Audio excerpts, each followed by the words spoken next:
Hi guys, samahan nyo ako ngayon mag-send ng assignment kay sir. Yung ano ba yung pinapagawa ni sir? Yung blog post. Ito yung example ng blog post. Ito, papasa ko ngayon ito kay sir. Pero i-edit ko muna siya sa panginain. Hindi alam yung panginain. Hindi alam ang panginain. Alam nyo? Hindi. Browser siya, browser. Like Google, email, ganon. Basta yun, ganon. Doon ko i-edit sa Google, sa Canva. Hindi kayo makialam. Ito siya.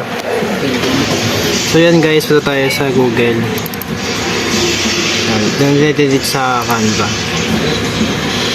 Sa Canva ako nag-edit pag nag-ano. Yan. Send natin kay sir to gamit. Uy, ano to? Wala yan. Send natin kay sir gamit yung Gmail or email. Reject.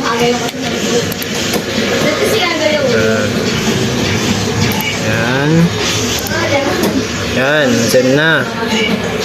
Send natin kay sir. Wait. Yan, send na. Wakas, tapos na. Tapos na sir Jack, nakapagpasa na po ako ng assignment. Yan. Yan guys, tapos na guys. Nakapagpasa na ako assignment. Papatugtog na ako. Anong tawag dito? Sa uncommonly words. Ang tawag dito is pang-ulong hatinig.